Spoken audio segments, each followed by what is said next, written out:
कभी कभी नए उपासकों से जब वार्ता होती है और वो कृपा करके अपनी दिनचर्या बताते हैं कि हम 6:30 बजे स्नान करते हैं, तब लगता है कि क्या साधना करोगे आप। कोई भी अगर आप किसी भी तरह प्रमाद स्थिति करते हैं और 6:30 बजे तक सोते हैं तो संशय है आपके ब्रह्मचर्य पर, नहीं रह सकते ब्रह्मचर्य। जो शास्त्र और शास्त्रवेत्ता महापुरुषों ने अनुभव किया है, 4 से और 6 बजे के बीच में जो शयन करता है ब्रह्मचारी हो ही नहीं सकता, ब्रह्मचर्य रह ही नहीं सकता। या तो वो 2 बजे 3 बजे तक भजन किया हो, पूरी रात जग के फिर सोया हो तो चलेगा, वो भजन का आवेश संभालेगा। ये ब्रह्म मुहूर्त का समय और उपासक शयन करे, बहुत बड़ी हानि है। मान लीजिए खूब सत्संग सुनते हैं आप सब जन और बहुत कृपा है आपके ऊपर, लेकिन परिवर्तन नहीं हो रहा भाई। अगर आप 6:30 बजे, तो अच्छा नहीं, बिल्कुल अच्छा नहीं, बिल्कुल अच्छा नहीं। ये दिनचर्या तो बिल्कुल ठीक नहीं है। आप लोग सावधान हो, जो भी हो सावधान हो जाइए। ये बिल्कुल आपके जीवन के लिए घातक दिनचर्या है। 2 बजे बहुत उत्तम है उठना, पर नहीं तो 3 बजे, आखिरी 4 बजे। साधक होके 4 बजे के बाद शयन कर रहा है, मुझे तो नहीं लगता, किसी भी स्थिति में नहीं। हमें लगता है कि दवा खवा दी जाए तो नहीं कहते, नहीं तो किसी भी स्थिति में कोई बीमारी, कोई भी ऐसा रोग अपना प्रभाव नहीं रखता जो दिनचर्या को बाधित कर दे। ये देखा है, ये केवल प्रवचन नहीं, देखा है, जीवन को देखा है। कुछ भी दिनचर्या में अपार सामर्थ्य देखा, अभ्यास में अपार सामर्थ्य है। देखो सामने पट्टी बंधवा दी गई और धनुष बाण ले लिया और शब्द दूर किया जा रहा है अन्य दिशा में, शब्द वेधी बाण संचार। अभ्यास देखो, आंख में पट्टी बंधी हुई है, शब्द किस दिशा से हो रहा है एक श्रवण इंद्र से देखना है और बाण वहीं संधान करना जहां से शब्द निकला है। अभ्यास देखो, अभ्यास का प्रभाव देखो, कितने से चमत्कार अभ्यास में लौकिक, और आप परमार्थ के पथिक, और आपका यह अभ्यास कि आप उठे और फिर सो गए। क्या मतलब, आपकी दिनचर्या क्या है? आप भगवद आश्रित, इसका मतलब प्रमादी थोड़ी है। आप भगवद आश्रित, इसका मतलब प्रपंची थोड़ी है। अहम का त्याग करके भगवद आश्रित होकर हम भगवत मार्ग में चलने वाले पथिक हैं। इसलिए सबसे प्रार्थना है, जो पीछे हुआ आज से एक नई दिनचर्या आप देखो। जो पूर्व की दिनचर्या ठीक है तो उसे लिखो, नहीं तो सुधार करके और स्वयं श्री जी के सामने वो दिनचर्या रखो। दिखाने की जरूरत नहीं है, बहुत बार देख लिए, बहुत बार रजिस्टरों में रखा हुआ है सब दिनचर्या। अभी आ जाएगी उठ के, 2 बजे उठे, 3 बजे ये, 4 बजे वो, 5 हो सकता है जिस दिन लिखो उस दिन 2 बजे उठ जाओ, कि आज उठे, पक्का उठे, सत्य कह रहे हो, 2 बजे लिख दिया। इससे काम नहीं चलना। आप अपने को खुद साक्षी करके प्रभु के सामने और नियमावली में बांधो। बिना नियम के प्रेम उत्पन्न नहीं होता। वो प्रेम की एक दशा है जो नेम को लय कर देती है। नियमावली में आपकी दिनचर्या सही होनी चाहिए, आपकी नियमावली ठीक होनी चाहिए। किसी भी संत के जीवन को आप देखिए,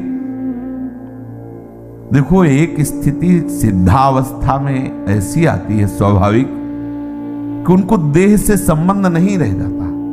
अब उनकी बात अलग, आपकी अवस्था और उनकी बीच सत्संग में हुक्का मांग करके परमहंस जी, रामकृष्ण परमहंस जी कभी पकोड़ा मांगते, कभी।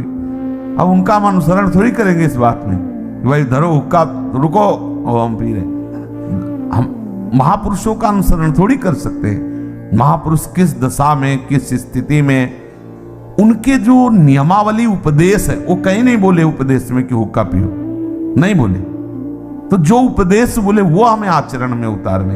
हम क्या करते हैं, सीधे महापुरुष व्यास भरोसे कुंवर के, सीधे वो जो इस स्थिति में है ना, बस केवल इतना ही पकड़ते हैं, काहू के बल भजन को, इसलिए भजन नहीं करना, काहू के आचार इसलिए आचार नहीं करना। मतलब जितेंद्रियता, पवित्रता और ये सब। क्या पवित्रता? गुरुजी ने कहा है थैली है मल की, क्या पवित्रता?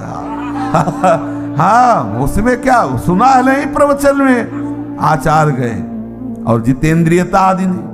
और व्यास भरोसे ये बात आई, सोवत पाव पसार, तो 6:30 बजे इसलिए जगला पड़ेगा कि 7 बजे 7:15 बजे सत्संगों में आना है, वो आ जाते हैं तो जल्दी जल्दी तिलक लग। जय गुरुदेव, जय महाराज, हाँ जय हो महाराज, वाह वाह वाह, हाँ क्या सत्संग में हो रहा है भाई।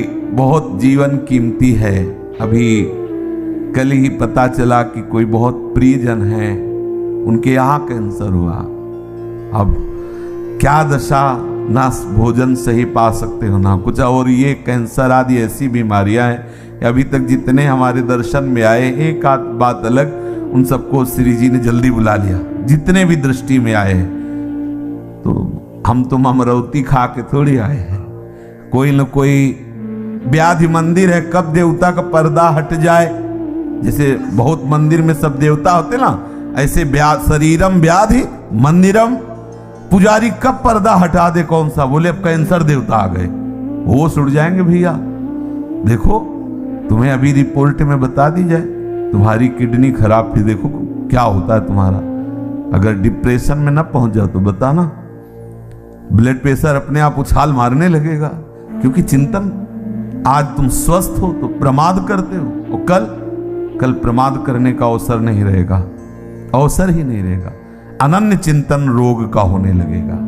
अगर भगवदाकार वृत्ति नहीं हुई तो आप ये मत समझो मृत्यु कोई खिलवाड़ नहीं है। मृत्यु का संदेश सुनकर अच्छे के जमीन खिसक जाती, होश खराब हो जाते हैं। कैंसर, अब न रात में नींद न दिन में चैन, अनन्य चिंतन उसी का शुरू। अब क्या करें, घबराहट, थोड़ी थोड़ी देर में मरना है तो जो दुकान मकान पति पुत्र परिवार जितना सब वो सब काटने दौड़ता है, ये सब छूट जाएगा।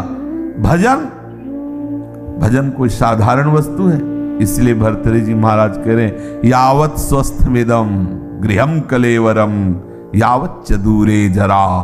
जब तक बुढ़ापा दूर है, जब तक तुम्हारे शरीर में रोग कोई नहीं हो जा रहा, होगा ऐसा थोड़ी कि तुम कोई लिखवा के लाओ कि नहीं, होगा। जब ऐसे परमहंस को कैंसर हो सकता है, रामकृष्ण परमहंस जी को, पूज्य भाई जी के उदर में कैंसर हो सकता है, वो फिर अपने लोग तो अधिकारी ही है इस दंड के। अपने लोग तो अधिकारी, न जाने कितने इन भजनानंदी महापुरुषों के शरीर में ऐसी व्याधियां हो सकती है, तो अपने लोगों को तो पूरा रजिस्टर रखा हुआ है। सावधान हो जाइए, प्रमाद मत कीजिए। बहुत बढ़िया अवसर आपको मिला है। भगवत चरणारविंद का आश्रय और सतत जप, ये बिल्कुल खुली दो बातें हैं, ज्यादा इनमें समझने की जरूरत नहीं।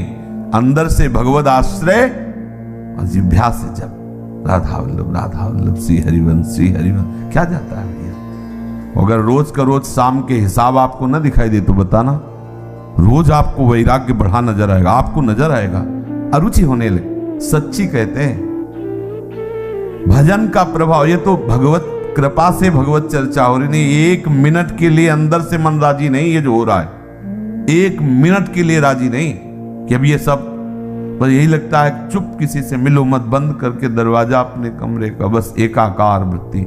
कब शरीर किस दशा को पहुंच जाए, बेकार काहे को बहिर्मुखता में फैल रहे हो, शांत। इसका फल है सदाकार वृत्ति में डूबना। और आपको बढ़िया अवसर मिला है, कोई जिम्मेवारी नहीं। देखो आप सत्संग सुन रहे हो, आप नाम जप कर सकते हो, नाम में ध्यान लगाए हुए श्रवणेंद्रिय से सुनो। देखो बढ़िया आपकी समाधि अवस्था जारी। सत्संग क्या है?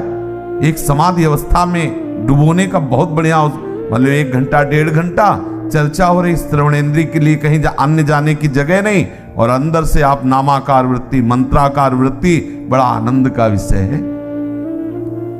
अगर हम भजन छोड़ दिए, बाह्य में ही समय व्यतीत किए, तो बाह्यकरण से आप सेवाएं करते रहो, बाह्यकरण से दिनचर्या करते रहो, अंतःकरण विषय चिंतन कर रहा है, तो आनंद बाह्यकरण को होना है कि अंतःकरण को?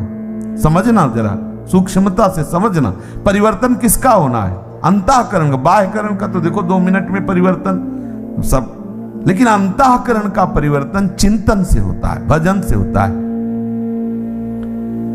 बड़े बड़े हम संत महापुरुषों के समीप रहने वालों को देखा है, अंतर में भजन नहीं तो दीपक तले अंधेला पाया गया है, दीपक तले अंधेला पाया। बहुत अच्छी बात समझ, बहुत घुस के तमाशा देखा है, अंतर और बाहर। भजन नहीं तो बड़े बड़े भजनानंदी महापुरुषों के समीप रहने वाले बड़ा प्रपंच का नाटक देखा गया है।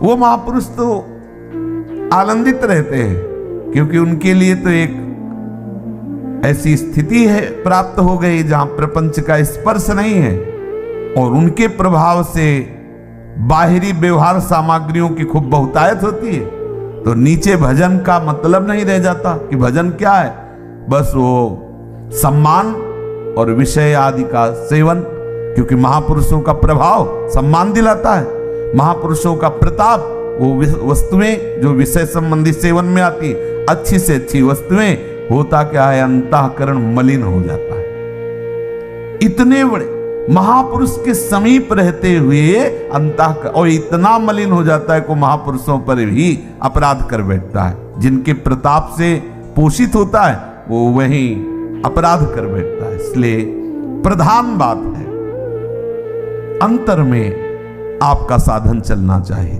अंतःकरण आपका भगवत चिंतन में रहे। खुली बात समझ लीजिए, बाह्यकरण से बाह्य पवित्रता होती है, अंतःकरण से अंतःकरण की पवित्रता होती है। बाह्यकरण और अंतःकरण दोनों भागवतिक हो जाए तो स्वभाव का परिवर्तन हो जाता है, स्वभाव का परिवर्तन होता है तो स्वरूप का अनुभव हो जाता है।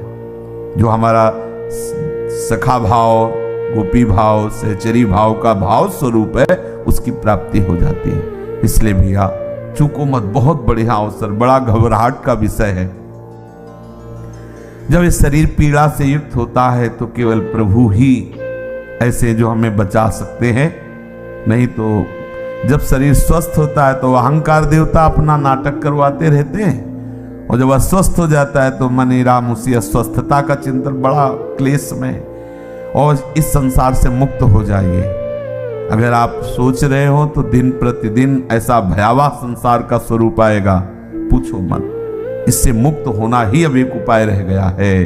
अब हम ये नहीं कह सकते कि जन्म जन्म, क्योंकि महामारियां, नाना प्रकार की प्रतिकूलताएं, नाना प्रकार की व्यभिचार, नाना प्रकार के खान पान की मलिनताएं, ये कलिकाल में बढ़ती ही चली जाएंगी और उसका प्रभाव पड़ेगा। जैसे बाहर रोड में यदि गंदा कोई इत्र डाल दिया जाए तो उसकी खुशबू सबको आएगी, अच्छा डाल दिया जाए तो अच्छी आएगी। ऐसे ही इस सृष्टि में जो भी भयानक से भयानक आचरण होंगे, जो भी बुरे आचरण होंगे, पूरी सृष्टि पर उसका प्रभाव पड़ता है। अगर कोई बच सकता है तो भजन के प्रभाव से बच सकता है, नहीं तो प्रभाव जैसे सर्दी का प्रभाव सबके ऊपर पड़ रहा है, पर जो कंबल ओढ़े बच गए।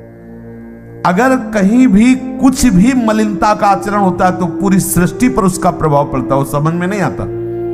अगर कोई बच सकता है कलयुग की कुचाल से तो भजन, केवल भजन, दूसरा कोई उपाय नहीं। भजन करके भगवत धाम में स्थित हो जाओ, प्रभु को प्राप्त हो जाओ, नहीं बहुत दुख भोगना पड़ेगा। अभी प्रमादी मन है तो देख लेंगे, अरे देख लें, होश खराब हो जाते हैं, मृत्यु सुखद लगने लगती है, ऐसे ऐसे कष्ट आते हैं कि वो चाहता कि मुझे कोई मार दो। सच्ची मानना, हमने देखा है, चाहता है कि इस दशा से तो अच्छा है कि मुझे मार दो। भाई मरना थोड़ी हमारा समाधान होगा, भगवत प्राप्ति समाधान। इसलिए बेचैन हो जाओ भगवत प्राप्ति के लिए। प्रेम की चलो बड़ी ऊंची बात है, लेकिन इतना तो रख लो कि अब प्रभु मुक्त करो इस नरक से, ये नाना प्रकार के क्लेशों से। कितने बंधे इस शरीर में। अरे आप देखो, ज्ञान की बातें चाहे जितनी करो, जब इसकी रिपोर्ट आती है ना तो एक बार चेहरा गिर जाता है किसी का भी हो। जब हाथ में बताई जाती है रिपोर्ट की ये है, अच्छे अच्छे को एक बार जब प्रलंबासुर ले गया ना बलराम जी को, तो एक बार वो भी उदास हो गए थे, फिर उनको स्वरूप को फिर घुसा मारा। तो ऐसे साधक प्रहार करता है, अरे किसी भी विकार पर, अरे नहीं नहीं, हम तो प्रभु के आश्रित हैं, प्रभु के दास हैं, पर इतना प्रहार करने लायक बन जाओ, आपकी ऐसी मनोवृत्ति भगवदाकार हो कि आप प्रहार कर सको। इसलिए भाई सावधान रहो। ये सुबह 6:30 बजे तक सोना ये ठीक नहीं। आप सो करके सोने को गवा रहे हैं। ये सोने का समय है, सोने का, स्वर्ण का। और क्या बोले, सोने का समय गुरु जी का, खूब सो आनंद से, ऐसा नहीं। ये स्वर्ण समय है, ब्रह्म मुहूर्त खूब ना। हमारे लिए तो हर क्षण ब्रह्म मुहूर्त है। ये तो केवल एक दिनचर्या के लेकर नहीं, हर समय हमारा ब्रह्म मुहूर्त है। हम प्रभु में लगे हुए हैं, इसलिए हर समय प्रेम में प्रभु का चिंतन हो रहा है। हर समय हमारे लिए महामंगल में महापावन है।